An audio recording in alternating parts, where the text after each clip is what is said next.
السلام علیکم، welcome in Basit medicine care. ناظرین، آج ہم آپ لوگوں کو بتائیں گے اے سی پی موکس میڈیسن کے بارے میں، یعنی اس کے یوزز کیا جاتا ہے کن بیماریوں میں، اس کے سائیڈ ایفیکٹس کیا ہے اور اس کے وارننگز کیا ہے، یعنی کن لوگوں کو یہ میڈیسن نہیں کہنا چاہیے۔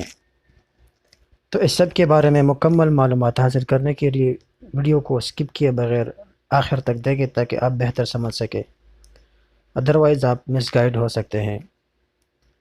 ناظرین، اے سی پی موکس اکثر اینٹی ہائپر لیپیڈیمک ایجنٹ کے طور پر استعمال ہوتا ہے۔ اینٹی ہائپر لیپیڈیمک ایجنٹوں کو لیڈ لوئرنگ ایجنٹوں کے نام سے بھی جانا جاتا ہے، جو کولیسٹرول جیسے خون میں چربی کی اعلیٰ سطح کے خلاف مؤثر ہے۔ اے سی پی موکس ٹرائی گلیسرائڈ لیز نامی انزائم کو روکتا ہے، جس سے خون میں چربی اور فیٹی ایسڈ اور ان کے جگر میں بہاؤ کم ہو جاتا ہے۔ یہ دوا آنتوں سے جذب ہوتی ہے اور پلازما پروٹین کا پابند نہیں ہے۔ اے سی پی موکس کے اثر کی وجہ سے جسم میں کم کثافت لیپو پروٹین کم ہوتا ہے۔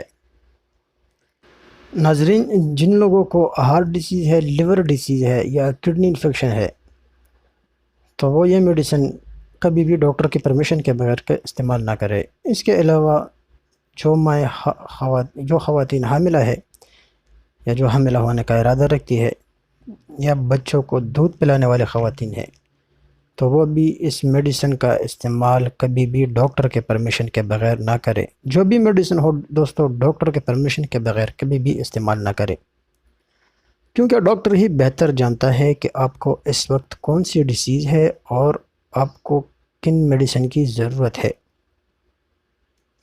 سائیڈ ایفیکٹس کی بات کریں تو اس کے استعمال کرنے کے بعد ہمیں جو ممکنہ سائیڈ ایفیکٹس کا سامنا کرنا پڑتا ہے، تو اس میں متلی، اسہال، پیٹ کا درد، فلیشنگ اور معدے کی تکلیف ہو سکتی ہے۔ اس کے علاوہ خارش بھی ہو سکتی ہے۔